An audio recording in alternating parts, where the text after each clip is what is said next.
Buenas tardes a todas y a todos. Retomamos a las actividades abiertas de manera de cátedra abierta de la licenciatura en Ciencias Sociales, de esta propuesta de pedagogías solidarias en este 2021. Saludamos a todos quienes nos están viendo en Facebook y siguiendo por diferentes canales. Les recordamos que el video de este conversatorio lo podrán consultar posteriormente en la página de Facebook de la Licenciatura en Ciencias Sociales y en el canal de YouTube también de la Licenciatura en Ciencias Sociales. El día de hoy, en el contexto de la materia de didáctica y evaluación de las ciencias sociales, estaremos conversando con Sonia Liliana Vivas Piñeros.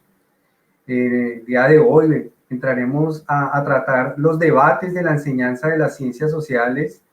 tanto en ámbitos institucionales, donde se debate qué se enseña y de algún modo cómo se enseña desde los lineamientos, desde los DBA, desde esas formas institucionales u oficiales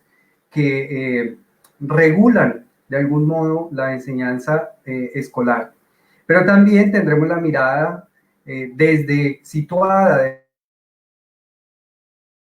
en la escuela, docentes que están allí enseñando, adaptando y construyendo formas alternativas de enseñanza, especialmente en el campo de las ciencias sociales. Este conversatorio entonces hace parte de esta materia en la cual venimos discutiendo esos debates del campo de la enseñanza de las ciencias sociales en nuestro país, para que licenciados y licenciadas puedan entender y también comprometerse con estos procesos, primero de entender el campo de la enseñanza y segundo también pensarse en su labor como docentes en el aula, en los colegios, en las escuelas, en esa relación con las instituciones y también pensarnos unas ciencias sociales que se comprometen tanto con la enseñanza en el aula como con los temas que están fuera de ella. Entonces, me complace presentar a la compañera Sonia Liliana Vivas Piñeros.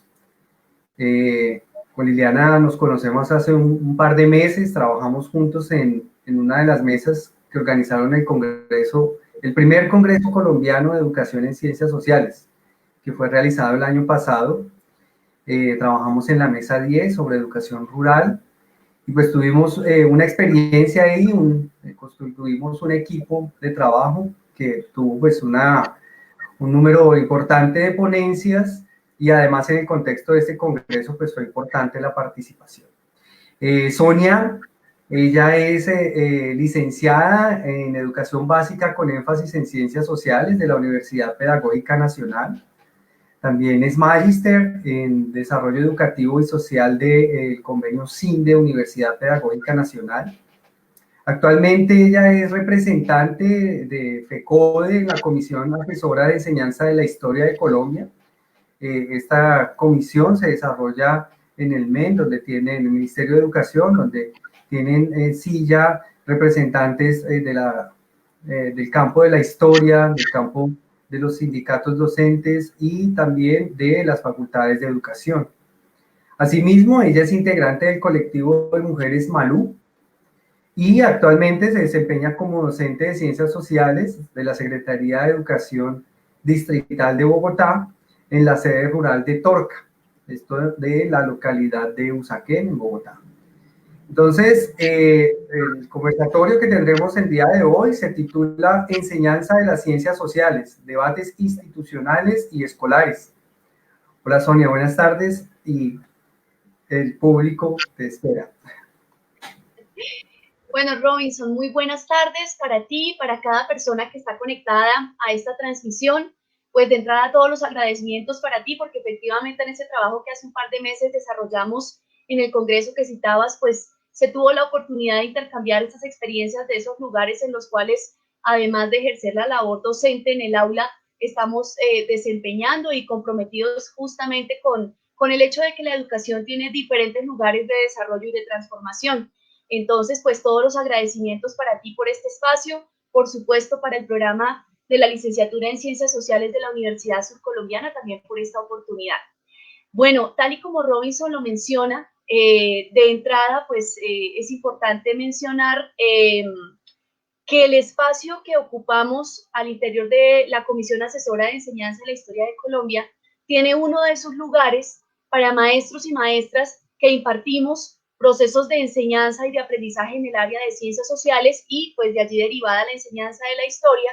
Y en ese sentido, esa silla, desde el momento de la conformación de la comisión, de la cual voy a hablarles en un ratico, está, digamos que ocupada por 6 docentes en pleno, 6 docentes que nos estamos, digamos que dividiendo esos turnos de representación, precisamente pues en ese carácter democrático y abierto que hemos procurado mantener al interior de estos debates sobre la enseñanza de la historia dentro de ese espacio creado por el ministerio. Entonces, en ese sentido, pues sí, soy una de las representantes de la Federación Colombiana de Trabajadoras y Trabajadores de la Educación, FECODE, pero pues es importante mencionar que hago parte de un equipo de otros 5 profesionales más, docentes, que también están desempeñando esa representación. Bien, pues aquí precisamente como Robinson lo anunciaba, nos convoca pues un espacio para hablar sobre la enseñanza y el aprendizaje de las ciencias sociales a la luz precisamente del trabajo que se está desarrollando al interior de la comisión, pero es muy importante ya que se cuenta pues con un espacio pues más o menos amplio de hacer un contexto general para poder comprender de manera particular pues de una parte los objetivos de trabajo del espacio de la comisión asesora, pero también digamos que los objetivos contrastados con el tipo de trabajo que se ha desarrollado ya en poco más de un año de actividad. Entonces, en ese sentido, y atendiendo un poco al título que se le dio a este espacio, creo que es importante de entrada ubicarnos en qué vamos a entender por debates institucionales y qué vamos a entender por debates escolares. Digamos que Robinson ya dio una primera mirada que precisamente abre la puerta, pero es importante puntualizar precisamente para que a lo largo de la conversa que vamos a tener, digamos que podamos manejar un lenguaje más o menos compartido respecto a qué estamos entendiendo por debate institucional y qué estamos entendiendo por debate escolar. En ese sentido, pues bueno, es importante precisamente ubicar el debate institucional en ese campo del desarrollo de los planes, programas, proyectos adelantados por los gobiernos. Digamos que aquí de manera particular no vamos a hablar específicamente del gobierno actual, sino precisamente de una cadena de iniciativas enmarcadas en esos planes, programas y proyectos que han desarrollado por lo menos los últimos 4 gobiernos, porque derivado de ello es que vamos a encontrar precisamente la promulgación de la ley 1874, que es la que da origen a la Comisión Asesora de Enseñanza de la Historia. Entonces, cuando remitimos a ese campo de los debates institucionales, pues nos estamos moviendo en ese espacio de los planes, programas y proyectos que en últimas están materializados en la política educativa. Para quienes somos precisamente licenciados o licenciadas o quienes están en su proceso de formación, que con seguridad es quizá la mayor parte de las personas que están conectadas en este momento, pues evidentemente es clave identificar, analizar, comprender todo ese grupo de políticas educativas, pues porque de allí de una u otra forma, digamos que impacta bastante en el quehacer del aula. Entonces, digamos, eso en términos de lo que vamos a llamar como debate institucional. Cuando nos remitamos al siguiente campo, el de los debates escolares, pues evidentemente se va a hacer, digamos, presencia todo ese andamiaje del debate institucional, pero el debate escolar no, digamos que se reduce solamente a esa esfera de la mirada institucional. Y esto me parece muy importante porque ustedes van a darse cuenta justamente que uno de los objetivos que se ha mantenido al interior de esta representación de los y las docentes de ciencias sociales al interior del espacio de la comisión ha sido precisamente el de asumirnos como pares académicos en esta discusión. Entonces, en ese sentido, los debates escolares, si bien es cierto, se remiten mucho a los debates institucionales, no se agotan allí. Los debates escolares, precisamente a partir de los currículos ocultos, a partir de no solo los conocimientos, digamos, validados por una comunidad de aprendizajes y una comunidad científica, por llamarla de alguna manera, no solo nos remitimos a ellos, sino que también dentro de la experiencia del aula, lo sabemos, circulan una serie de saberes, saberes entendidos precisamente como ese conjunto de experiencias de vida que aun cuando no están mediadas, ni aprobadas, ni autorizadas por un entorno académico, son absolutamente válidos y deben tenerse en cuenta dentro de esos procesos de enseñanza y de aprendizaje que construimos a diario. Ahí creo que es muy importante mencionar esa experiencia puntual de la que Robinson hablaba, que tuvimos en la participación del primer Congreso de Ciencias Sociales en el año pasado, porque precisamente y además teniendo en cuenta que muchos de esos profesionales y de esas profesionales que o están terminando su proceso de formación o la están iniciando o incluso ya la culminaron, en el caso de quienes estudian o ya son egresados o egresadas de la Universidad Surcolombiana, muchos y muchas pueden provenir, por ejemplo, de procesos de formación de escuelas normales. Es decir, que hay un anclaje regional que directamente remite a esos saberes de las ruralidades, saberes ancestrales, saberes campesinos. Entonces es muy importante precisamente que al interior de eso que vamos a entender como debates escolares, no se pierda ese importante campo que vamos a llamar de saberes, que debe estar al mismo nivel de importancia de los conocimientos validados por una comunidad científica. Entonces es muy importante mencionarlo porque a partir de allí es que vamos a intentar hacer ese ejercicio en la conversa, demostrar qué se ha abordado dentro del debate institucional, qué se ha abordado dentro del debate escolar y cuáles pueden ser ciertos puntos de encuentro o desencuentro entre esos dos campos de debate.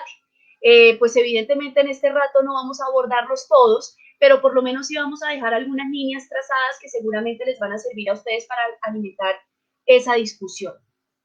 Digamos que dicho esto, pienso yo estructurar este espacio de conversa en dos grandes partes. Uno que va a ser muy breve, que tiene que ver con algo que podemos llamar como contexto general, pero general entendido más desde una mirada latinoamericana. Vamos a remitirnos un poquito a una mirada precisamente macro, que nos permita ubicar que este debate en torno a la enseñanza de la historia, donde el campo de las ciencias sociales indudablemente tiene un papel protagónico, pues no es una cosa, digamos que creada a partir del 2017 con la promulgación de la Ley de la Enseñanza de la Historia, la Ley 1874, sino que remite precisamente a un contexto que es importante tenerlo en cuenta. Lo vamos a tomar de manera muy breve, pero es importante mencionarlo. Y en un segundo punto de la conversa, digamos que ahí sí vamos a tener el mayor espacio de este ratico para ver precisamente en ese contexto colombiano cómo es que se ha manejado ese debate entre la institucionalidad y la escolaridad. Entonces, digamos que viendo esto y estructurando un poquito el espacio así, vamos a arrancar con la primera parte, ese contexto general. Digamos que podemos hallar un punto de inicio en el contexto de la década de los 90 del siglo pasado, ¿cierto? Porque digamos que la década de los 90 nos abre esa mirada neoliberal de las relaciones políticas, económicas, culturales del mundo.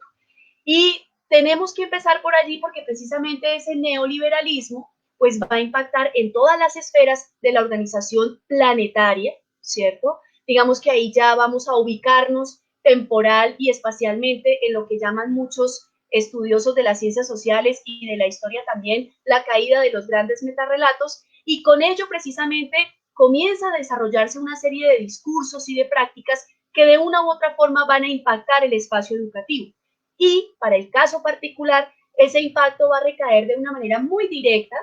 en el campo de las ciencias sociales y, por supuesto, derivado de ello, en el campo de la enseñanza de la historia. Entonces, en ese sentido, por eso es importante mencionarlo, porque la política educativa, en ese contexto del neoliberalismo, digamos que va a estructurar unas miradas que, insisto, por eso de ahí la importancia de verlo en clave de lo latinoamericano, vamos a tener unos antecedentes muy marcados, o bien por experiencias de dictaduras, como en el caso del Cono Sur, o bien experiencias de guerras civiles, como en el caso de Centroamérica, por ejemplo, con todo lo ocurrido en El Salvador, Guatemala, Nicaragua. Incluso ahí, digamos que en ese grupo, ahí podemos entonces comenzar a matizar y ver dónde meteríamos a Colombia en ese contexto previo a la década del 90. Pero lo cierto precisamente es que sea por la experiencia de dictaduras o por la experiencia de las guerras civiles, el contexto latinoamericano entra en ese periodo de la globalización y del neoliberalismo, digamos que atravesado por esas experiencias históricas que de una u otra forma, insisto, van a determinar unas formas de mirar la enseñanza y el aprendizaje de las ciencias sociales y derivado de ello la historia.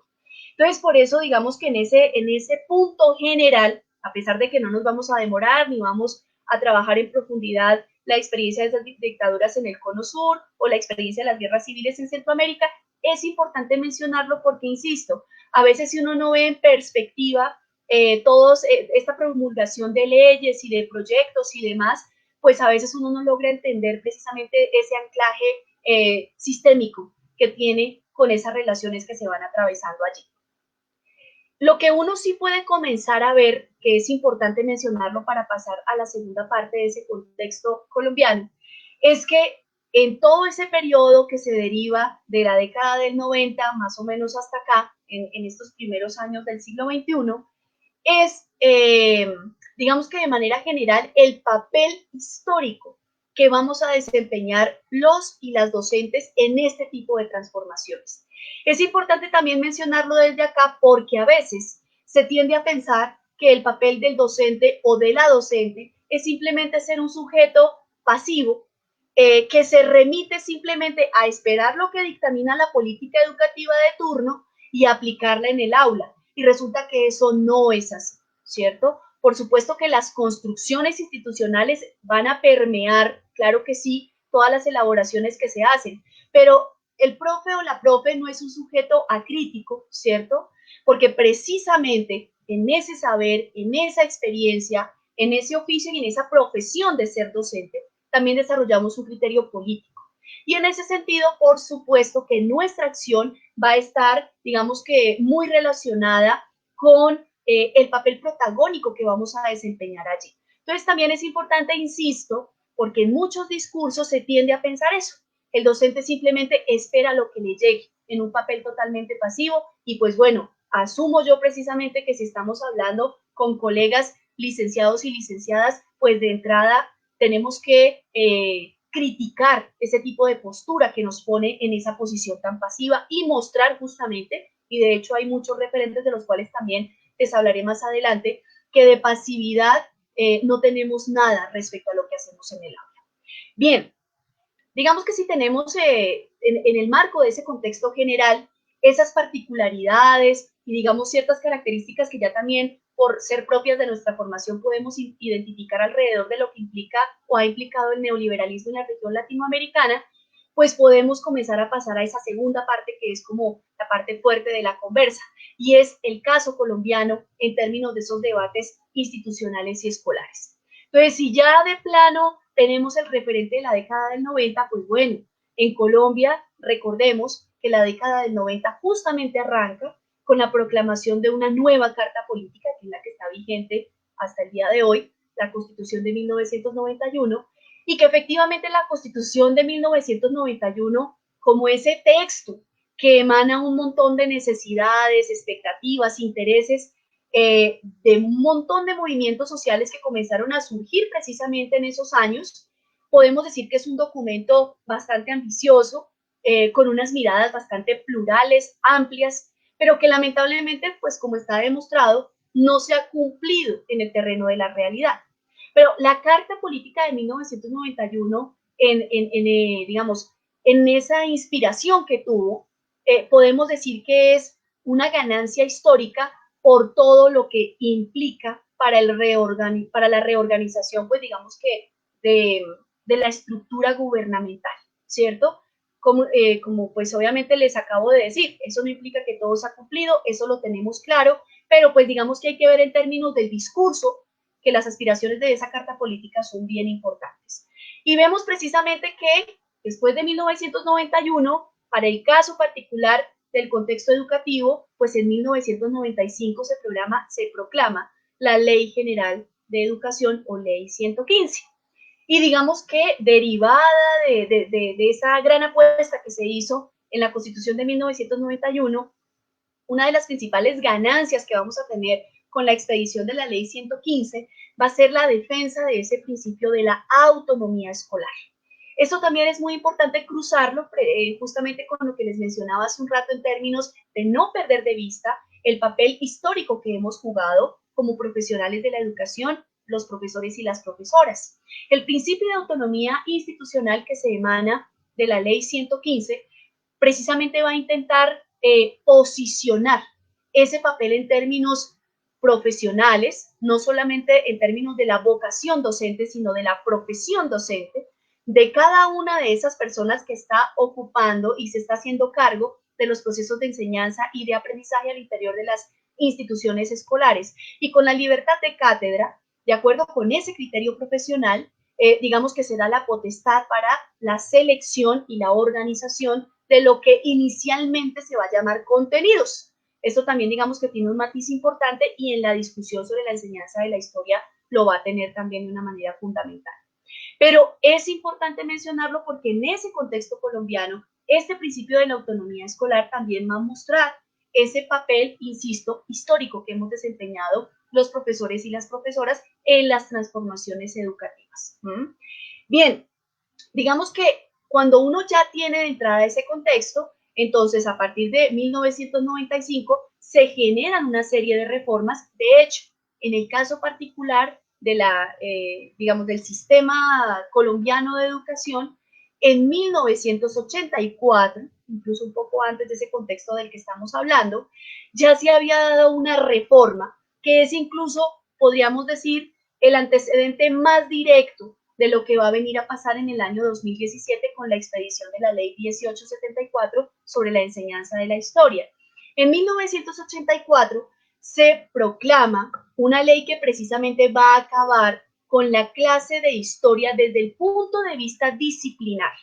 y va a comenzar precisamente una reestructuración educativa donde dentro del campo de las ciencias sociales se va a asumir el desarrollo de la enseñanza de la historia. Digamos que lo que ocurre en relación con esa ley expedida en 1984 y lo que viene a pasar a partir de la ley 115 en 1994, es decir, ya había pasado una década de esa transformación, es que la Ley General de Educación lo que va a ubicar es eso que típicamente los licenciados y las licenciadas hemos tenido que trabajar en algún momento, que es esto de la denominación de las áreas básicas y fundamentales. Y allí precisamente vamos a encontrar ese gran campo de las ciencias sociales, además de la historia, la geografía, la ciencia política, la ciencia económica, la democracia. Y es a partir de allí donde también comienza a generarse cierto punto de debate, porque de una parte vamos a encontrar ubicado en ese campo del debate institucional que estas reformas emanadas de la Ley 115 desde ese punto gubernamental van a desarrollar la política educativa que medianamente todavía tenemos vigente. Podemos incluso encontrar que de 1995 al 2002 se da como todo ese proceso de la configuración de los famosos lineamientos curriculares en ciencias sociales, pero que un par de años más adelante ya van a aparecer los estándares básicos en competencias. En el caso particular, para las ciencias sociales van a aparecer los estándares básicos en ciencias y posterior a ello los famosos derechos básicos de aprendizaje. Sobre los derechos básicos de aprendizaje, digamos que el ministerio no ha tenido, digamos que una directiva clara sobre si sí son o no son una reforma a esa política educativa o si simplemente son un apoyo que se ofrece al desarrollo de las competencias de acuerdo con la filosofía de los estándares básicos de competencias. Pero digamos que en el debate institucional esas han sido las elaboraciones desprendidas de ese contexto del que estamos hablando. En el caso de los debates escolares durante esa misma época, porque hay que mencionarlo, digamos que se ha desarrollado, claro, por supuesto el proyecto de decantar, de sedimentar esa política educativa atendiendo al principio de autonomía escolar, donde la idea no es que tal y como llegue la ley, tal así es que se va a aplicar o a implementar, sino que precisamente esa ley es apenas un referente que se va desarrollando en relación con las condiciones de los contextos particulares. Y ahí es bien importante nuevamente mencionar el papel de los profesores y de las profesoras, porque cuando se tiende a pensar que en todo ese discurrir más o menos desde 1984 y que aterriza luego en 1994 con la promulgación de la ley y ya en los años 2000 con todo este engranaje de la política educativa, pareciera en el ambiente que se deja la idea de que el docente o la docente ha sido la responsable o el responsable de las debilidades que ha tenido ese proceso de enseñanza, de manera particular en el caso de las ciencias sociales, de todo lo que tiene que ver con la cultura política de los colombianos y las colombianas. Y es que resulta que si atendemos a los contextos particulares, pues evidentemente hay condiciones concretas donde esos profesores y esas profesoras no cuentan con insumos, materiales didácticos, apoyos referidos a dispositivos científicos y tecnológicos, entre muchas otras variables, que impiden precisamente que esos procesos de enseñanza, de acuerdo con esos lugares tan estandarizados que están ofreciendo desde la política educativa, puedan desarrollarse a plenitud. Entonces es importante, insisto, mencionarlo, porque en esos discursos que se mueven, donde dicen que es que no se ha hecho mayor cosa dentro del campo de la enseñanza de las ciencias sociales para configurar esa cultura política, pues hay que matizarlo con esas circunstancias que se van cruzando y que son ajenas propiamente a la convicción y digamos que a todo el compromiso que pueda tener ese profesor o esa profesora. Entonces,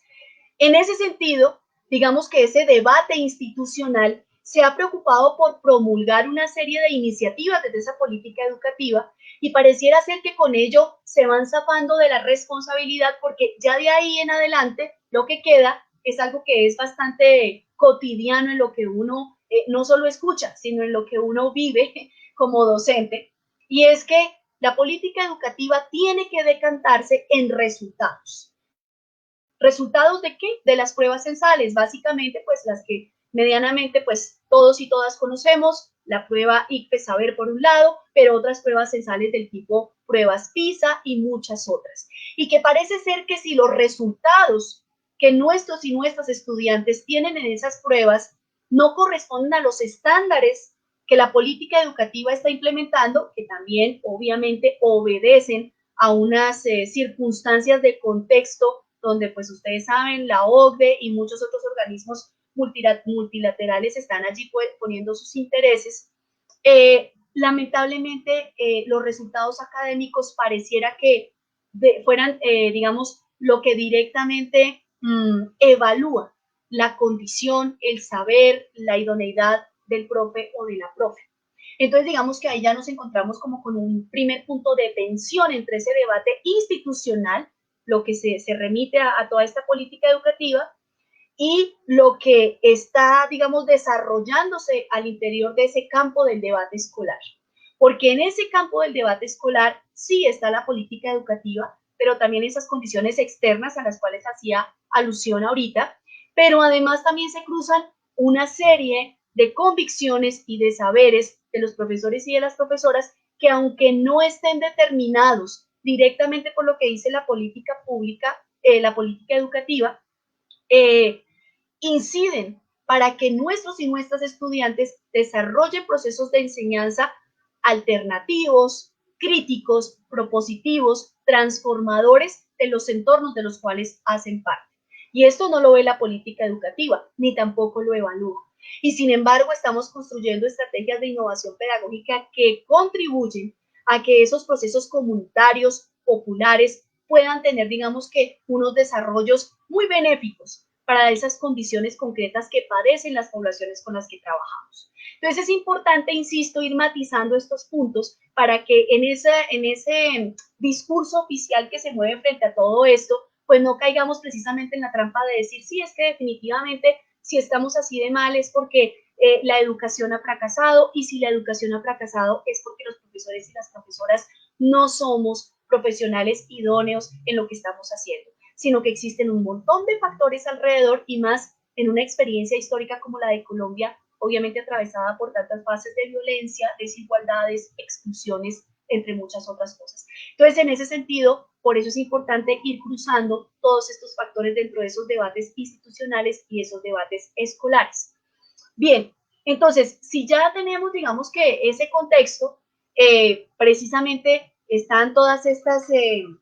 digamos, discusiones sobre la política educativa, la forma en la que se están, digamos que, estructurando al interior de las instituciones educativas toda esa política educativa que va llegando. No alcanzamos a veces a comprender la estructura de los lineamientos curriculares cuando ya pasaron al discurso de los estándares básicos de competencias, y como les digo, entonces eso tampoco está suficientemente abordado y ya estamos en un discurso que habla de derechos básicos de aprendizaje. Entonces, en ese sentido también es importante mencionar que esto no solo en el campo educativo, pero digamos que para el caso es en lo que más lo podemos ver en la realidad, pues digamos que la implementación atropellada de todos estos discursos que a veces lo que vienen es de experiencias externas y no con el reconocimiento de los factores internos, pues evidentemente ocasionan un montón de rupturas, un montón de tensiones que lamentablemente en lugar de contribuir a construir, tienden es a confundir y que lamentablemente hacen que se constituyan en obstáculo para el desarrollo de la labor de los profesores y de las profesoras. Entonces, digamos que es en ese contexto que nos hemos movido en esos debates. Esto, digamos que puede tener un siguiente punto de inflexión en el año 2012. En el año 2012, pues recordarán ustedes que comienza todo este proceso de los primeros encuentros con la anteriormente conocida guerrilla de las FARC y el gobierno del entonces presidente Santos, y se comienza a configurar el famoso acuerdo de paz que finalmente, después de casi 5 años de trabajo, se sedimenta en lo que se firmó en el Teatro Colón aquí en Bogotá. Y que, bueno, como también es bien sabido, ha tenido un montón de reveses de los cuales pues no vamos a hablar en este momento, pero es importante tenerlos allí presentes. El referente de la firma de este acuerdo de paz es muy importante en esta discusión porque, si recuerdan un poco dentro de la agenda de trabajo durante todos esos años, la educación sí que tuvo un punto importante. Y la educación en su sentido general, pero en su sentido particular, en lo que tiene que ver con la enseñanza de las realidades del mundo social, es decir, en donde el campo de las ciencias sociales tiene mucho que decir. Y una de las demandas que por supuesto se vio y se confirmó es que la educación requería una reestructuración a la luz de lo que se firmaba en el acuerdo, porque definitivamente los debates en torno a la historia oficial, los debates en torno a ese qué y cómo enseñar historia, comenzaron a tener un punto de quiebre muy importante al interior de todo lo que se elaboró allí, mostrando precisamente que, por supuesto, no se trataba de desechar el discurso oficial, digamos, porque era oficial y ya por ello tenía que desaparecer del quehacer del aula, pero sí matizarlo en el sentido en que no debía ser el único ni el más privilegiado a la hora de elaborar los planes de estudio referidos a las ciencias sociales y lo que tenía que ver directamente con el trabajo pedagógico sobre la historia de Colombia. Entonces, por ello es bien importante mencionarlo, porque entonces a partir de allí es que ya comienza a gestarse lo que finalmente en 2017 tuvimos como la proclamación de la ley 1874, que es precisamente la ley por medio de la cual, y digamos así reza el encabezado de la ley, aquí está textualmente, tiene por objeto restablecer la enseñanza obligatoria de la historia de Colombia como una disciplina integrada en los lineamientos curriculares de las ciencias sociales en la educación básica y media. Como les digo, ahí estoy leyendo textualmente el encabezado de la ley. Y es a partir de allí que en este último segmento de la conversa vamos a comenzar a mirar entonces cuáles encuentros y desencuentros se generan entre los debates institucionales y los debates escolares a la luz de lo que reza ese objeto de la ley 1874. Entonces vamos a ir precisamente por partes. Lo primero que dicen allí es que van a restablecer la enseñanza de la historia. Precisamente, insisto, pensando en que estoy hablando con colegas licenciados y licenciadas, esto es supremamente importante tenerlo de vista en el debate. La ley de entrada pareciera que desconoce el carácter de las innovaciones, de la sistematización de experiencias, del montón de saberes que se ha producido alrededor de la enseñanza de la historia en todos estos años. De entrada parece que se desconoce que los profesores y las profesoras del campo de las ciencias sociales hemos desarrollado procesos de enseñanza de la historia. Entonces es importante tenerlo en cuenta porque precisamente, y ahí ya me voy metiendo un poco en cuál ha sido la dinámica del trabajo al interior de la Comisión Asesora de la Enseñanza de la Historia, pues, ¿quién es más sino la silla que estamos representando los profesores y las profesoras de ciencias sociales a lo largo y ancho del país? Hemos comenzado a problematizar, porque la ley de entrada desconoce lo que se ha hecho. Habla con el verbo restablecer, es decir, pareciera que se desapareció en algún momento, que pues si ustedes ya hacen lectura juiciosa de todo el documento de expedición de la ley 1874, pues van a encontrar el referente del año 1984, del cual les hablé hace un rato. Entonces, digamos que hay un primer punto ahí con el cual hay que tener mucha alerta respecto a esta ley y los alcances de esta ley en torno a lo que llaman restablecer la enseñanza de la historia. Además, porque por supuesto, no solamente en este caso, pero precisamente hay que tenerlo muy en cuenta, en este caso particular, pues el que pone un proyecto de ley, quien pone un proyecto de ley, está imponiendo su ideología, ¿sí? Y pues obviamente no es gratuito que en un gobierno como en el que estamos se haya generado esa condición para hacer la promulgación de la ley 1874, ¿cierto? Hay un interés por comenzar a revisar eso que llamamos enseñanza de la historia, por comenzar a intervenir en lo que llamamos enseñanza de la historia en el marco de las ciencias sociales, y en ese sentido, ese pedazo pues tampoco hay que perderlo de vista. Porque un gobierno como el que tenemos se dio a la tarea de comenzar este trabajo, ¿cierto? Ya se veía que desde mucho antes esto generaba muchos debates, hay muchos trabajos académicos que daban cuenta de esto desde mucho antes, incluso de estas necesidades identificadas en el marco del proceso de paz. Instituciones como la Universidad Pedagógica, la Universidad del Valle y muchas otras han desarrollado un montón de estados del arte que ya daban cuenta desde mucho antes del estado de esta discusión. Bien, entonces eso de restablecer ya genera, digamos que hay un primer punto en donde el debate institucional está asumiendo que no se hizo nada y que entonces ellos en esa obligación gubernamental tienen que mostrarnos la forma en la cual van a restablecer esa enseñanza. Y en parte, en el campo de los debates escolares, lo que estamos diciendo es que eso no es cierto y que hay un montón de referentes, pues digamos, dentro de la representación que, como les decía yo, con otros 5 colegas estamos haciendo y en el marco de lo que se conoce con el trabajo, digamos, académico que se desarrolla al interior de la Federación Colombiana de Trabajadoras y Trabajadores de la Educación FECODE,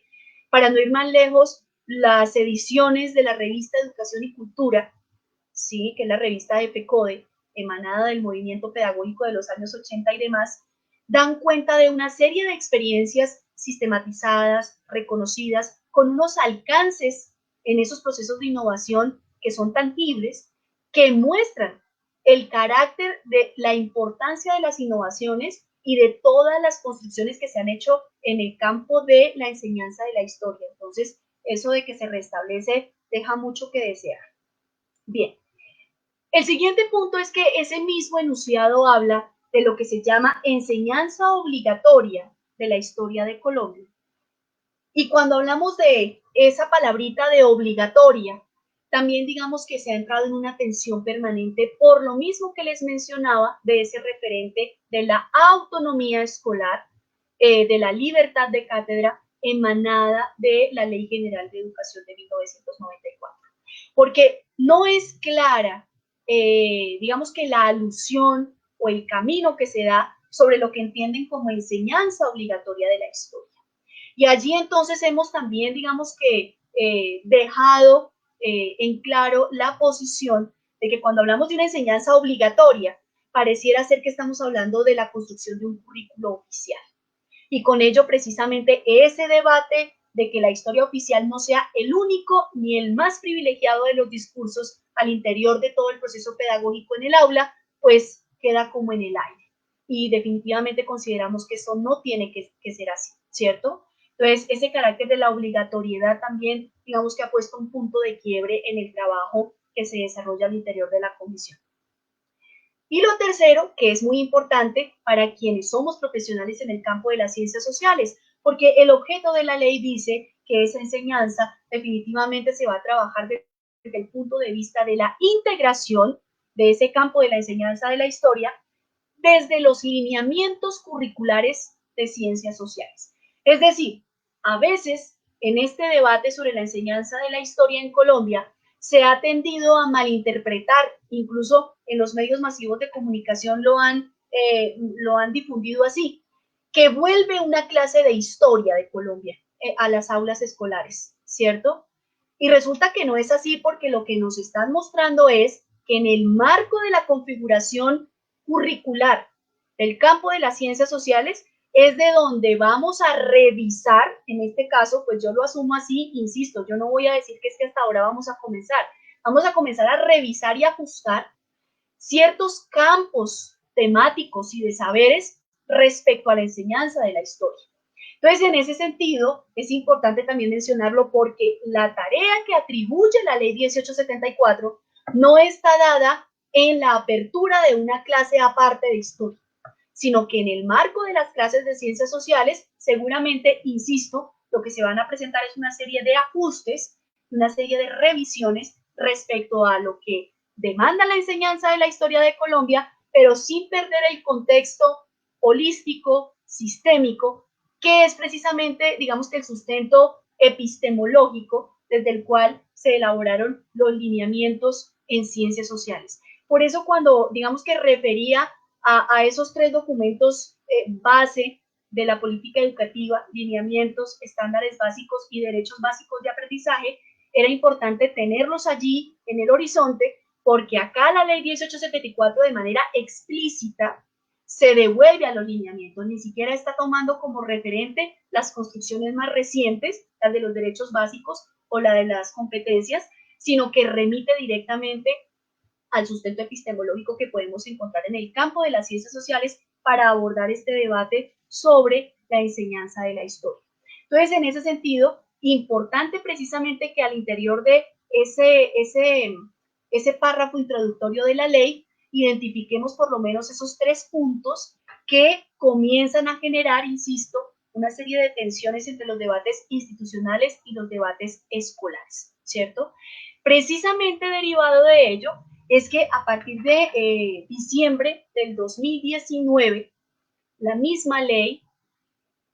digamos que abre la convocatoria para la conformación de la Comisión Asesora de la Enseñanza de la Historia de Colombia. Y allí precisamente van a tener asiento 5 representaciones que se considera desde el fundamento de la ley que pueden dar cuenta de ese debate. Tenemos entonces una representación, pues vamos a comenzar precisamente por esta que estamos hablando, de los profesores y las profesoras que desarrollan procesos de enseñanza en el aula en el campo de las ciencias sociales. Ahí hay una primera representación. Luego está una segunda representación que está convocando precisamente a la Asociación Colombiana de Historiadores. Hay otro lugar de representación que ocupan las facultades de educación por medio de su asociación ASCOPADE. También está dentro de ese campo de representación la Academia Nacional de Historia, ¿cierto? Y a partir de allí, además de esas representaciones que tenemos en juego, pues de la comunidad de historiadores, de la comunidad de docentes que desarrollamos esos procesos de enseñanza y de aprendizaje en el aula, se vio la necesidad de que se diera la apertura para que se crearan otros lugares de representaciones que, aunque no tuvieran voto al interior de la comisión, sí tuvieran voz. Logramos entonces, por ejemplo, ampliar la representación, por ejemplo, para que uno de esos lugares fuera ocupado por la representación de las mujeres, porque evidentemente todos estos debates atraviesan las construcciones machistas y patriarcales del discurso oficial, de la historia en general, de la pedagogía también, incluso de la misma práctica sindical, en fin. Entonces, el lugar y la mirada de género en ese debate ha sido fundamental y por eso, digamos que se presionó para que hubiera una apertura importante para que un campo de representación, así no contara con voto, pero sí con voz, estuviera allí. Otro que tiene que ver precisamente con las comunidades, por ejemplo, raizales, afrodescendientes, palenqueras. porque también tienen una visión de mundo que históricamente ha sido excluida de estos debates y que, bueno, si esta ley es asumida como una oportunidad, pues bueno, deben tener un lugar importante allí. También se abrió la posibilidad, y esto sí que es muy importante, volviendo un poco al inicio donde yo mencionaba que seguramente muchos y muchas de quienes están ahorita en conexión son egresados o egresadas de escuelas normales, porque la mirada regional sobre la pedagogía y sobre la educación, en el caso de las escuelas normales, tiene un desarrollo histórico que es fundamental. Entonces logramos precisamente también que se abriera un espacio de representación para las escuelas normales superiores del país. Y con ello también la representación, por supuesto, de las comunidades indígenas. Entonces, digamos que aunque el panorama se intentó abrir desde el primer momento en que se conformó la Comisión Asesora de Enseñanza de la Historia de Colombia, pues lamentablemente es evidente que para asumir un debate de estas proporciones, con la experiencia histórica de un país como el nuestro, en la coyuntura de un gobierno como este, esos lugares de representación son absolutamente insuficientes. La diversidad, la complejidad de intereses, las miradas regionales que son, mejor dicho, constituyen un campo de posibilidad supremamente enorme, no se alcanzan a evacuar de manera suficiente en este debate. Además, porque lo sabemos, en las miradas regionales también se encuentra quizá, digamos que como ubicada la mayor experiencia de desplazamientos, de amenazas e incluso de asesinatos de líderes y lideresas sociales en el país. Entonces, hablar de este debate, en ese caso, no solo, digamos que está enmarcado en un debate puramente académico, sino que tiene que ver con la supervivencia misma. Y eso precisamente ha quedado un poco, digamos que diseminado, desdibujado al interior de los debates de la comisión. ¿Qué se ha intentado hacer precisamente a partir de allí? Y en ese trasegar desde diciembre del 2019, durante todo lo que fue el año 2020, aún incluso en ese contexto de pandemia y lo que se proyecta en este trabajo del 2021. Bueno, es importante mencionar que de acuerdo con esta ley 1874, la vigencia de la Comisión Asesora de Enseñanza de la Historia es de 2 años y que el objetivo que tiene esa comisión no es elaborar un currículo sobre la historia, no es enviar precisamente como una receta,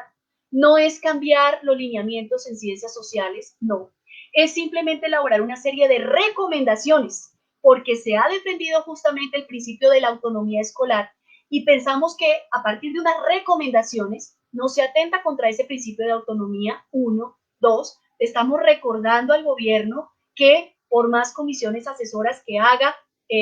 digamos que la política educativa es apenas un referente, pero aquí no tenemos la obligatoriedad del pleno cumplimiento de una política educativa. Y que obviamente las circunstancias particulares de los contextos son los que van marcando la pauta de los énfasis de esas recomendaciones que se hagan al interior de la comisión asesora. Entonces, se ha venido trabajando en torno a eso. Digamos que sí se ha venido avanzando en la revisión de diferentes estados del arte sobre la enseñanza de la historia. Se ha debatido con un debate bastante abierto, hay que decirlo así, entre esos integrantes y esas integrantes de la comisión, por ejemplo, en esa dignificación que hay que hacer de lo que hemos hecho históricamente los profesores y las profesoras, que es necesario reconocerlo, que no se trata de comenzar de cero, que hay un montón de factores que hay que revisar, por supuesto, porque una cosa es que hayamos hecho y tengamos muchas experiencias, pero evidentemente hay un montón de debilidades, eso no lo podemos dejar de lado, pero muchas de esas debilidades no tienen que ver directamente con la idoneidad docente, sino con esas condiciones de presupuestos, de cumplimientos, de pagos incluso, porque en las regiones la cosa salarial también se complica bastante, de las condiciones dignas de trabajo para los docentes y las docentes y, por supuesto, de esas condiciones de seguridad, de bienestar, de buen vivir que tienen las comunidades con las que trabajamos. Entonces, en ese sentido, se ha avanzado en esa revisión de diferentes estados del arte,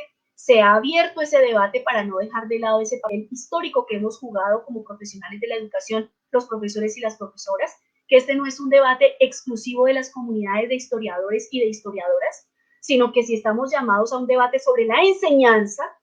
somos los licenciados y las licenciadas, los profesionales y las profesionales en pedagogía, quienes debemos tener un papel fundamental en el debate. Y adicionalmente a eso se han elaborado una serie de talleres regionales, encuentros con comunidades, de pronto pues en algunos momentos, si es que ya no se ha hecho la Universidad Surcolombiana, seguramente va a estar allí presente, porque se convocan por medio del Ministerio de Educación. Se ha procurado cada vez ampliar mucho más esos espacios de participación, pero pues obviamente las condiciones de la pandemia durante el 2020 y parece ser que en este 2021 han modificado radicalmente lo que inicialmente se proyectó en términos de esa presencia regional en el debate, porque se habían pactado muchos talleres pues presenciales con una interacción mucho más dinámica y pues lamentablemente esas cosas ya no por cuenta de la voluntad misma de quienes conforman la comisión, sino pues las circunstancias que ya todos y todas conocemos, ha sido imposible.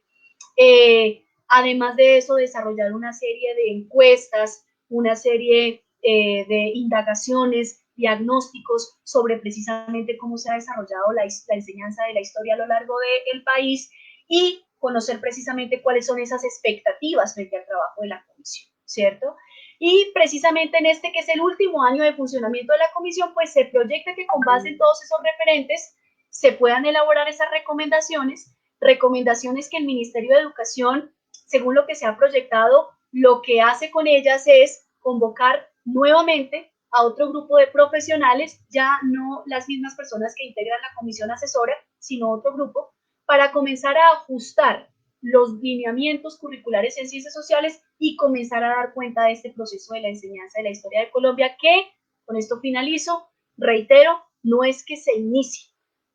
Y en esto tenemos que ser bastante recurrentes porque ese discurso se quiere imponer, no solo al interior de la comisión, no solo en el discurso que maneja la ley 1874, ustedes pues obviamente también por la interacción que uno tiene con noticias de todo tipo que circulan por todo lado, saben la campaña de desprestigio tan tremenda que han hecho frente a la labor docente. Entonces, en ese sentido, por eso hoy más que nunca es importante reiterar el valor social que tiene ese proceso pedagógico y didáctico que desarrollamos en las aulas escolares, dignificar muchísimo el hecho de ser licenciados, licenciadas, profesionales de la pedagogía y de la educación, porque lamentablemente también lo sabemos, este campo a veces se asume simplemente como un escampadero, como un trampolín, y definitivamente quienes sí estamos orgullosos y orgullosas y tenemos la plena convicción de que en esta profesión hay que dignificarnos desde este espacio, pues evidentemente la mejor forma que tenemos de hacerlo es seguir trabajando por las innovaciones, quienes están construyendo sus proyectos de investigación para optar a su título, pues obviamente muy encaminados a mostrar todos esos cambios que podemos lograr al interior del aula.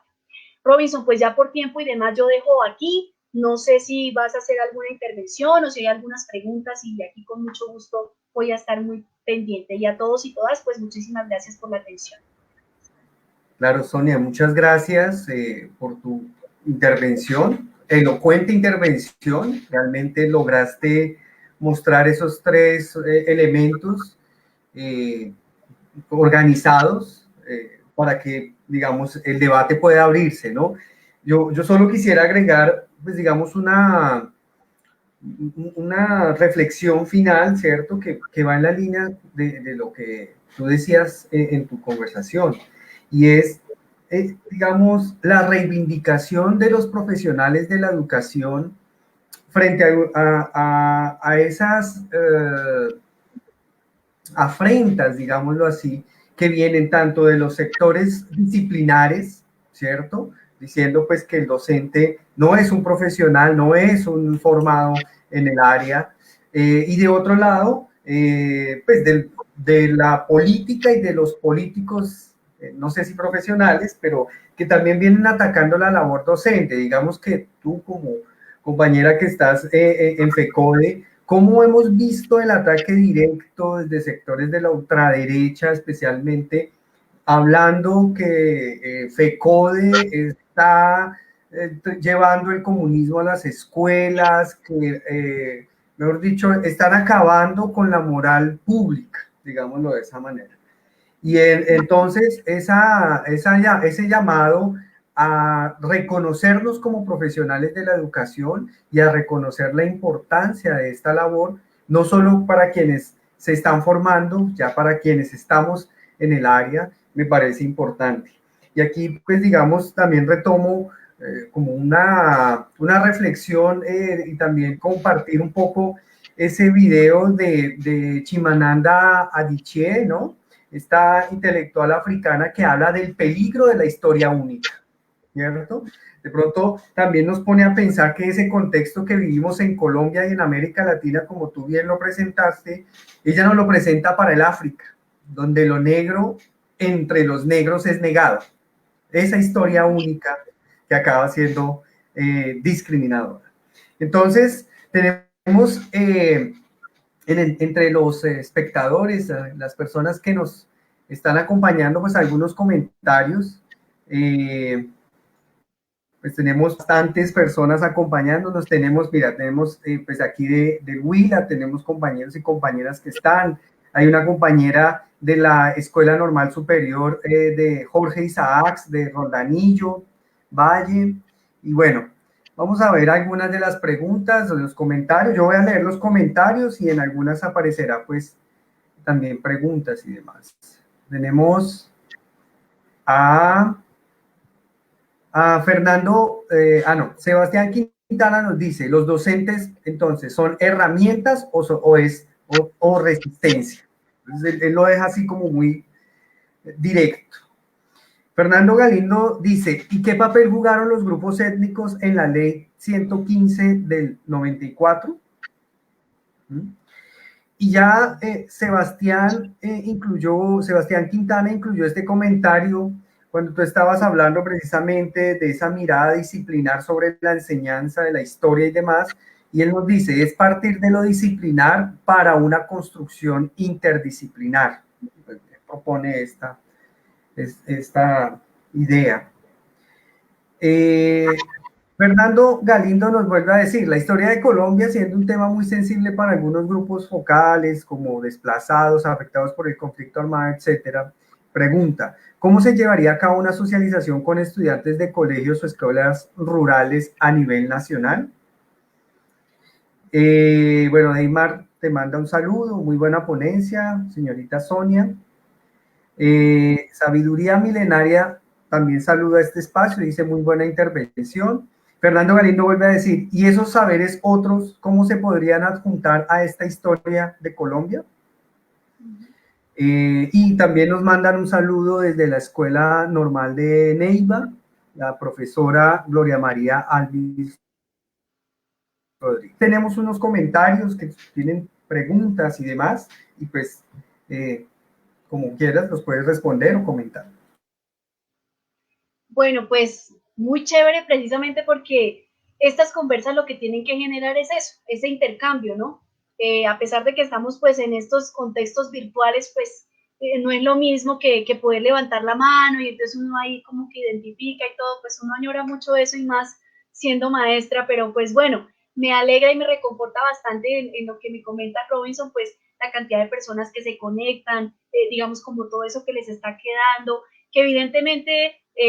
no podemos responder por completo y decir que ahorita a partir de las 3 tenemos resuelto este debate sobre la enseñanza de la historia en el marco de las ciencias sociales, pero de pronto sí nos vamos con unos puntos que nos van a servir,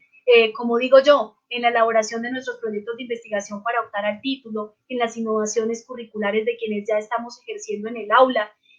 las personas, ojalá seamos todos y todas, profesionales de la educación que nos asumimos como docentes intelectuales, transformadores y transformadoras, y en ese sentido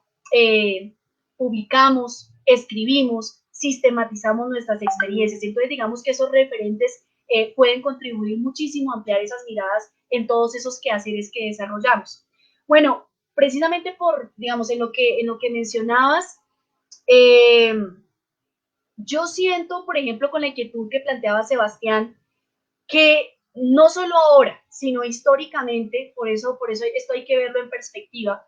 los profesores y las profesoras, por supuesto que hemos hecho parte e incluso lideramos esos procesos de resistencia. Resistencia entendida precisamente como la posibilidad de transformar, porque es que eso también es importante matizarlo, porque a veces, pues digamos que ese término de resistencia se entiende como que yo digo no a todo y así soy muy resistente a todo. y pues de eso no se trata, y más en un espacio como el de la educación. La resistencia entendida como posibilidad de construir de manera alternativa, con otros discursos, con otras miradas, con otras prácticas. Yo siento que el docente o la docente en Colombia se tiene que ubicar más desde ese campo, más que como una herramienta, porque el problema tal vez de asumirnos como una herramienta es que volvemos a caer en eso que precisamente desde el debate institucional se ha intentado mostrar del profesor, y es que simplemente ahí, digamos que como un instrumento que está ahí y que comienza a jugar en el andamiaje de una política educativa, es decir, como un simple reproductor. Y pues francamente, insisto, para quienes tenemos, digamos, como horizonte esa mirada transformadora, pues muy desde las pedagogías críticas, muy desde Freire, muy desde José Martí, pues digamos que uno como que aspira a ir muchísimo más de la reproducción. Que reproducimos un montón de saberes y de prácticas, pues eso es innegable, porque en el contexto educativo que hace parte del escenario cultural, pues eso es inevitable. Pero la gran pregunta sí sería si nos quedamos solo allí, porque si nos quedamos solo reproduciendo, pues evidentemente creo que ese papel de ser una simple herramienta en todo esto de pronto nos limita bastante y minimiza bastante el potencial que tenemos. Si nos asumimos desde ese plano de la resistencia, creo que hay un montón de posibilidades que se pueden abrir. La mirada histórica sobre el movimiento pedagógico, por ejemplo, tiene que volverse a mirar. A veces dentro de la formación que tenemos en nuestros programas de licenciatura, sí, se ve bastante sobre historia de la educación en Colombia, sobre todas las escuelas pedagógicas, pero se ve precisamente muy desde el campo de lo oficial. A veces perdemos de vista, por ejemplo, hacer esa mirada histórica y tan valiosa sobre el desarrollo de un movimiento pedagógico que se dio aquí en Colombia desde los años 70, en donde precisamente no solo a la luz de el nacimiento de la Federación Colombiana de Trabajadoras y Trabajadores de la Educación de FECODE, sino alrededor de todo lo que generó la fundación de FECODE, ¿sí? El hecho precisamente de asumirnos desde ese plano de lo sindical, organizados, por supuesto, pero también desde el plano pedagógico, para construir, para debatir. Entonces, esas enseñanzas de ese movimiento pedagógico a veces siento que se han quedado muy anquilosadas en el pasado. Y entonces, no, pues fue muy bonito y todo, pero como que no sentimos que hay una urgencia, y este debate de la enseñanza de la historia lo confirma, hay una urgencia de retomar y de volver a darle aire a ese movimiento pedagógico. Urge una nueva etapa, una nueva fase del movimiento pedagógico, con esas miradas diversas, con esas miradas atravesadas por el género, las miradas, por supuesto, pluri y multiculturales, entre muchas otras. Entonces, eso es clave tenerlo allí como en cuenta. Cuando preguntan, por ejemplo, sobre el papel de los grupos étnicos, no solo en la experiencia pues, de la configuración de la Ley General de Educación, sino incluso en el marco de todo este proyecto con la Ley 1874. Hay que decir que lamentablemente el papel, a pesar de que se ha intentado que sea mucho más activo y mucho más protagónico, no ha sido posible, pero no por la responsabilidad de las mismas comunidades étnicas que están participando allí, sino porque precisamente la estructura desde la cual se está formulando, por ejemplo, la Ley 1874, no permite que esa participación sea masiva. Y ahí, pues por supuesto que las personas que han hecho presencia en las sesiones de trabajo de la comisión lo han dicho, lo han manifestado, han dado precisamente esa voz de alerta de que esta ley puede volver a quedar en una posibilidad que se abrió, pero que lamentablemente no ofreció de manera auténtica esos espacios de participación para esas personas. Eso mismo en perspectiva de lo que ocurrió con la Ley General de Educación. La Ley General, por supuesto que en el espíritu de la Constitución también se asume como una ley educativa que va a respetar la diversidad, la multiculturalidad. De allí se derivó, por ejemplo, el Día de la Afrocolombianidad y demás, pero vuelven a quedar es apenas como unas fechas emblemáticas o incluso el desarrollo de la cátedra de afrocolombianidad, quedan como unos espacios que vuelven a reducir la mirada, no consiguen hacer esa transversalidad que requerimos en el escenario educativo. Entonces, obviamente que ese papel de esas comunidades todavía tiene una deuda histórica de parte del gobierno, de parte de todos estos espacios de discusión que es supremamente grande. Eso no está suficientemente resuelto de ninguna manera. Bien,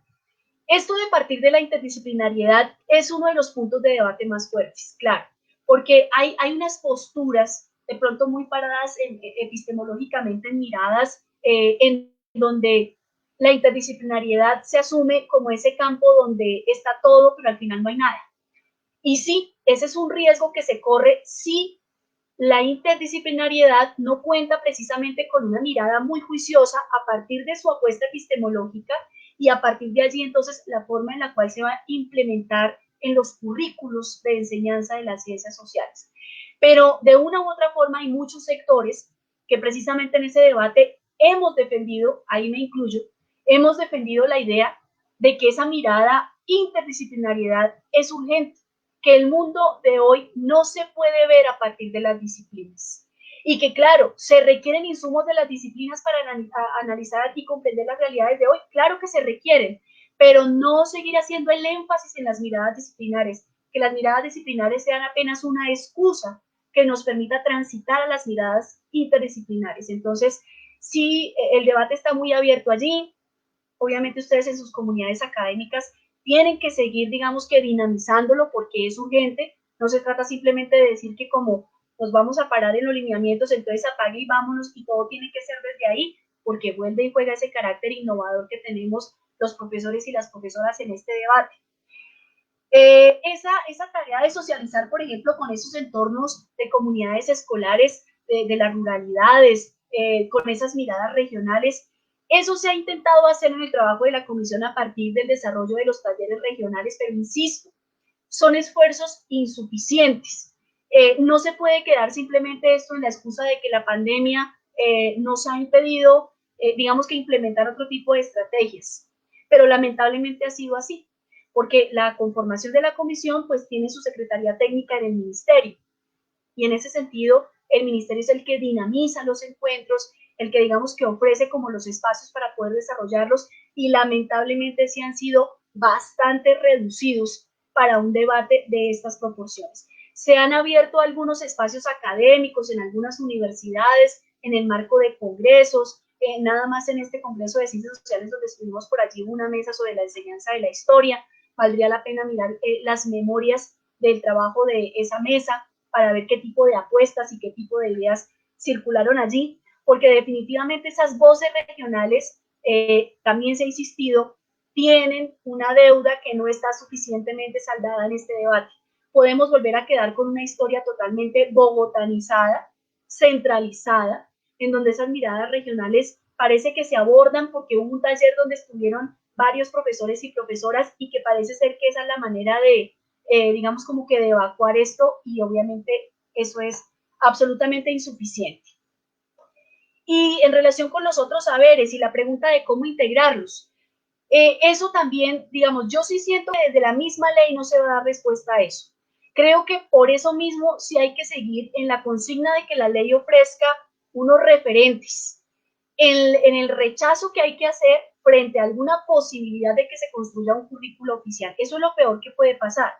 Al interior de los debates de la comisión asesora, es claro que nuestro trabajo no es construir ningún currículo, como les comentaba hace un rato,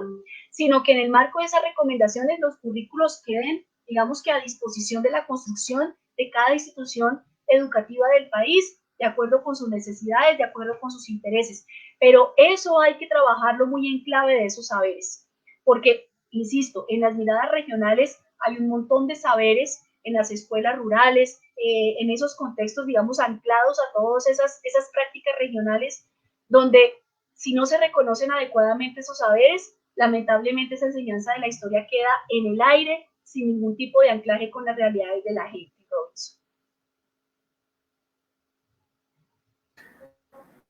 Muy bien, muchas gracias, Sonia. Bien, digamos que en el camino de tu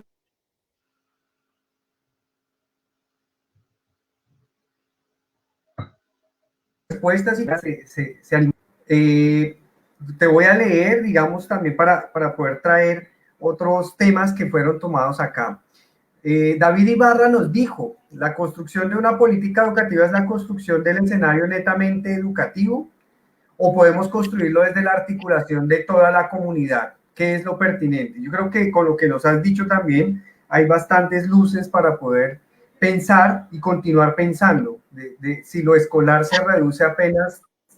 a lo que está dentro de la institución escolar, o esa necesidad o esa pertinencia, ¿no? Con las comunidades y sobre todo con la historia, como tú lo vienes mencionando, las historias otras, regionales, que están también en las comunidades particulares.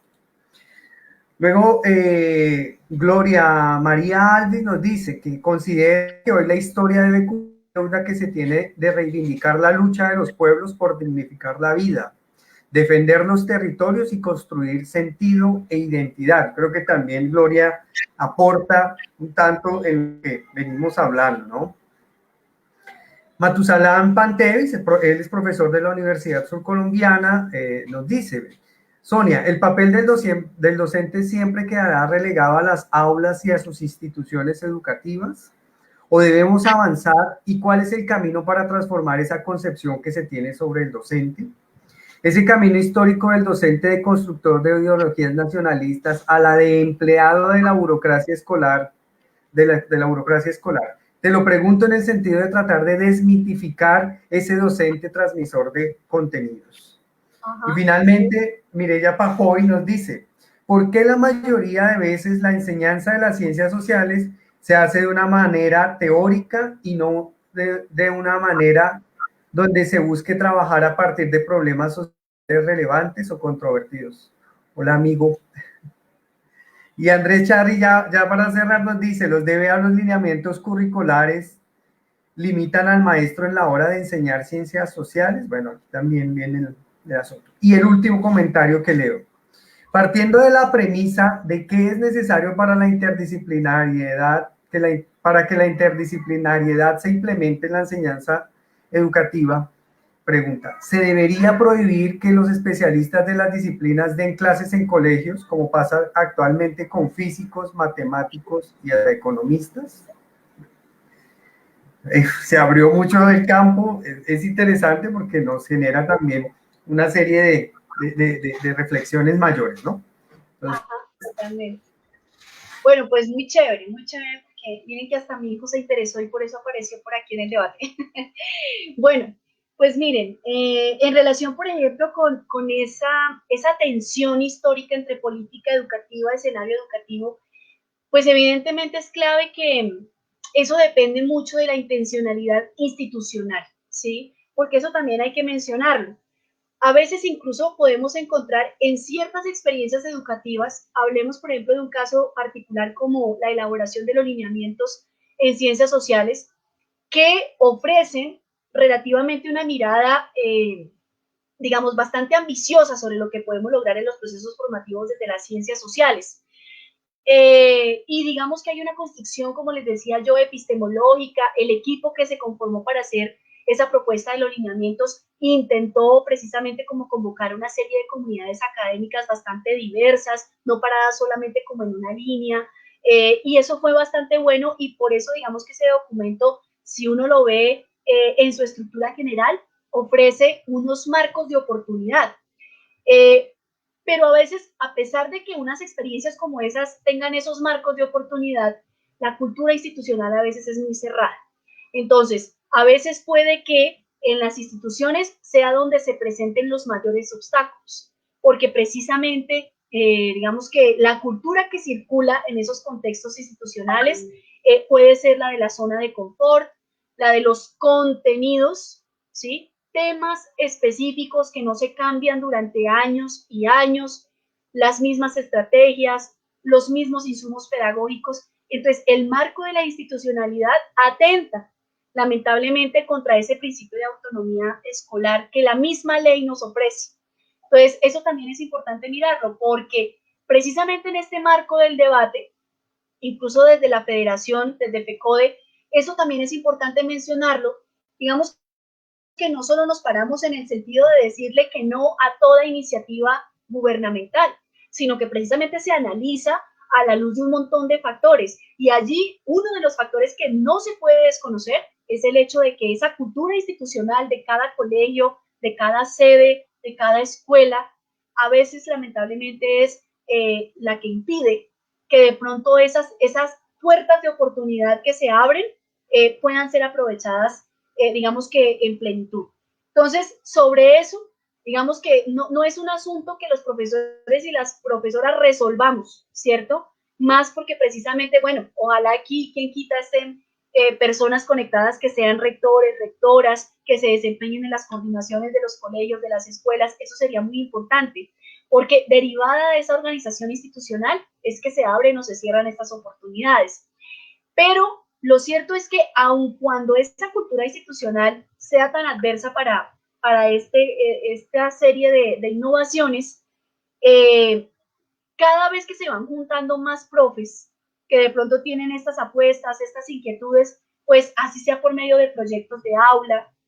así sea por medio de ciertas innovaciones que se van haciendo de pronto ya no solo de aulas, sino de áreas o de ciclos o de niveles, pues poco a poco se van haciendo como unos espacios, así sea la fuerza, ¿sí? Pero se van haciendo unos espacios, se van creando lugares. Entonces creo yo que es allí donde precisamente se confirma que la política educativa no reduce, no puede reducir, no podemos permitir que la política educativa reduzca la potencialidad del escenario educativo.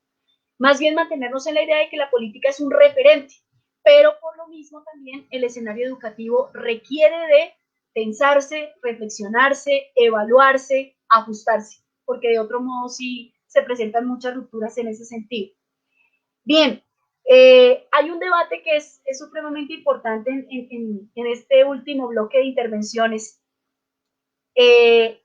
y es precisamente lo que tiene que ver, por ejemplo, con lo que ha ocurrido de unos años para acá en términos de lo que llamamos profesionalización y dignificación de la labor docente. Porque por lo menos en el espacio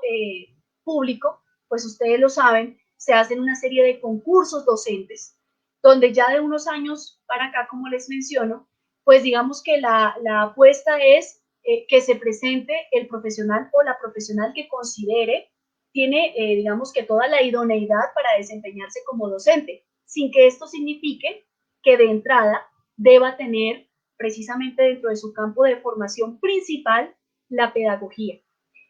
Y eso remite, insisto, a una discusión y a un debate que es bastante amplio, porque efectivamente sí, y pues por supuesto que desde un lugar como la FECODE, ¿cómo no lo vamos a hacer? Hay que llamar a reivindicar esa labor del docente y la docente, pero entonces hay que matizarlo también en muchos sentidos, porque digamos que la formación en pedagogía, lo sabemos por la misma experiencia, pues per se no necesariamente hace que esos profesionales y esas profesionales vayan a desarrollar con toda la convicción su labor como profesores y como profesores. Es triste decirlo, pero eso ocurre. Entonces podemos tener muchas personas formadas en estos campos de la pedagogía, de la didáctica, incluso con muchos posgrados, muchos estudios, muchas publicaciones al respecto, pero que lamentablemente en esa interacción en el aula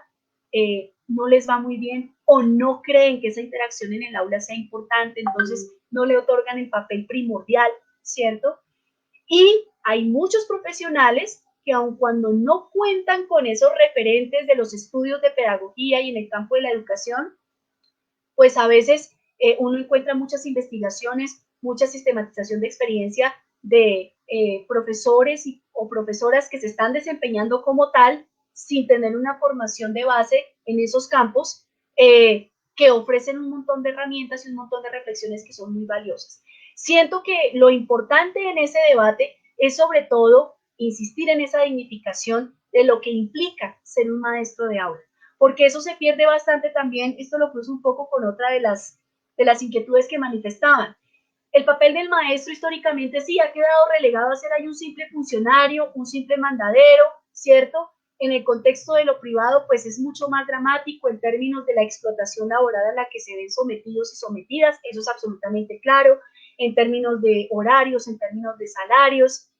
pues la cultura del formato que ahoga por completo y los discursos sobre la calidad educativa,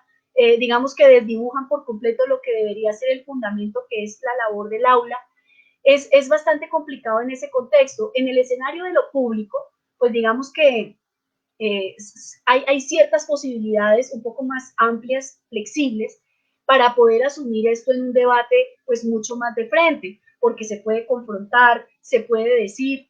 Pero en uno u otro caso, lo que sí sería muy importante insistir es en la necesidad de que al asumirnos como intelectuales transformadores y transformadoras, se requiere que el maestro, que es precisamente el que hace su saber pedagógico, produzca saber pedagógico, difunda su saber pedagógico, sistematice su saber pedagógico. Esa es una de las grandes debilidades que tenemos. Hay un montón de maestros y de maestras que hacen muchísimas cosas,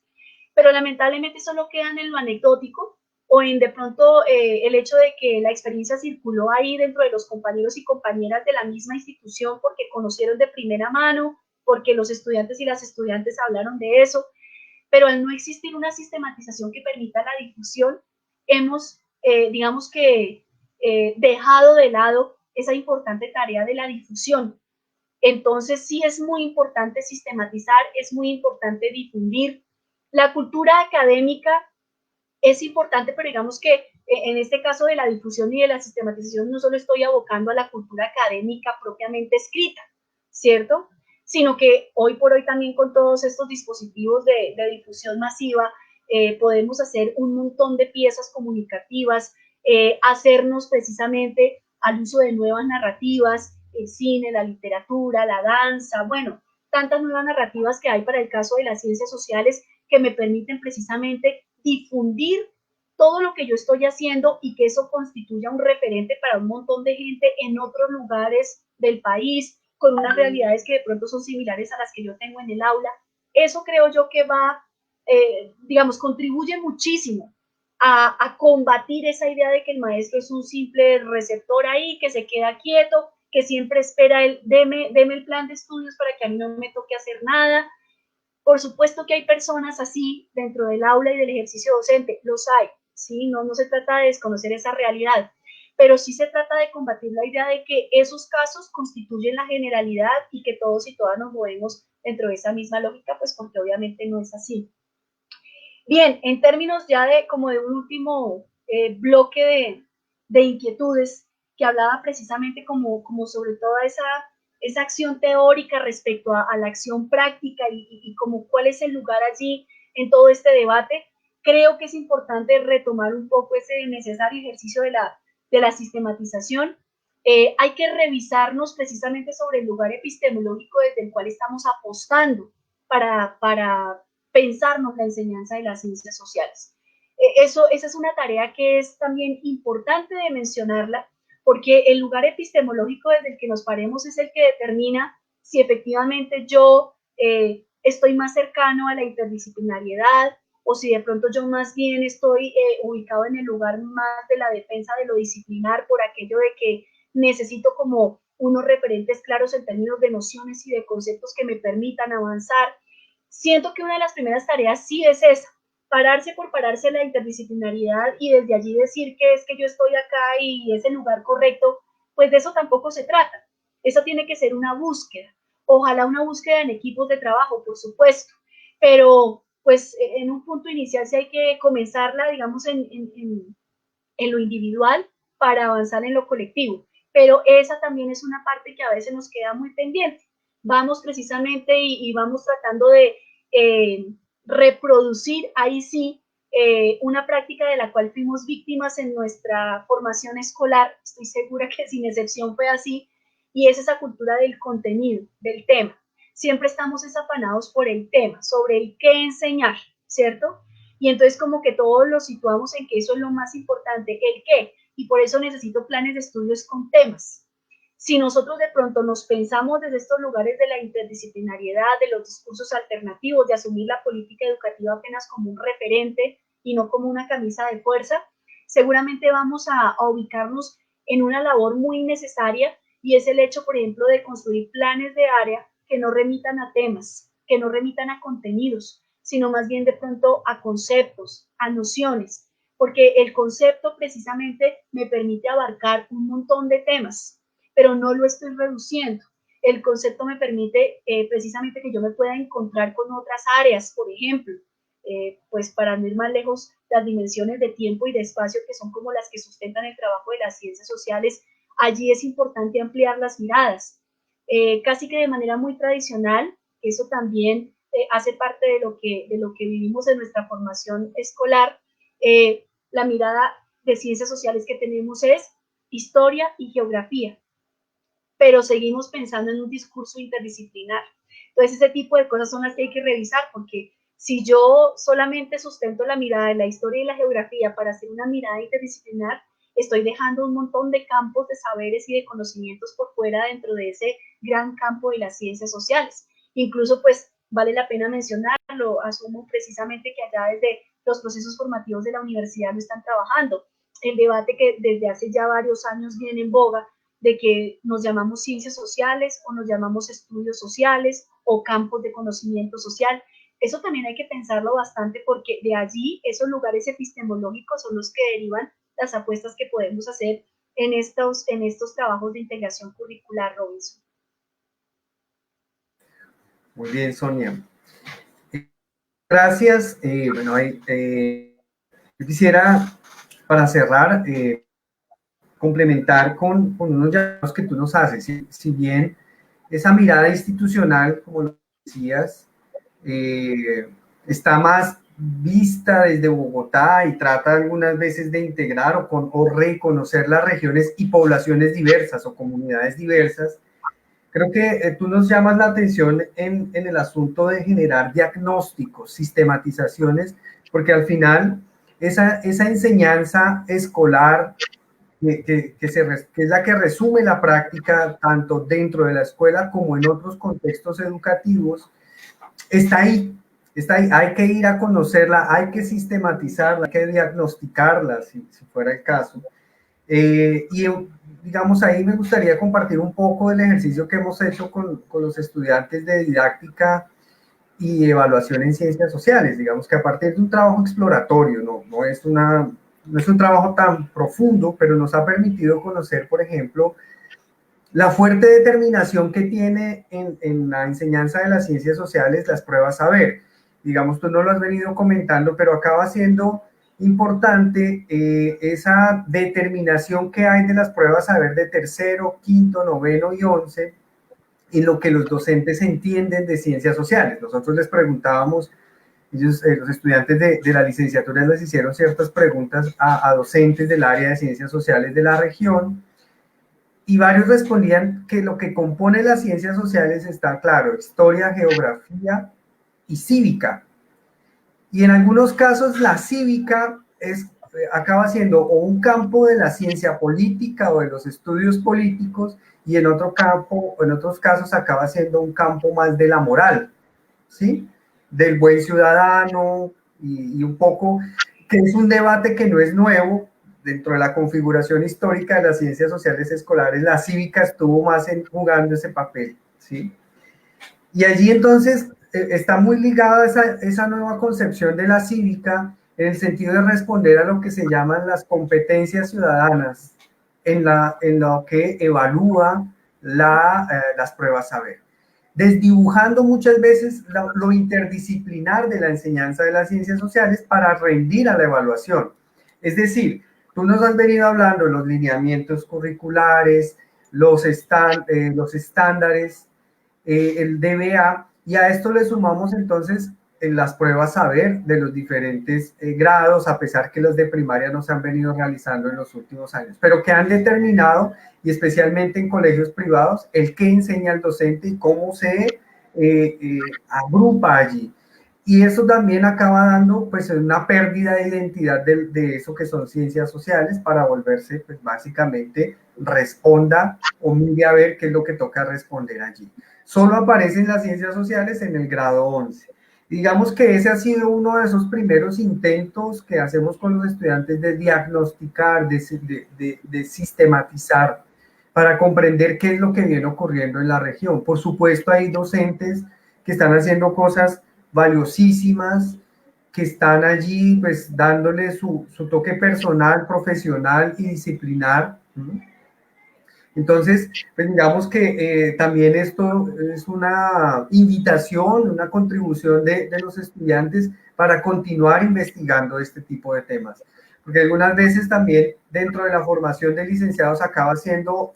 los contenidos disciplinares y después la reflexión sobre no solo sobre la didáctica, sino ese encuentro con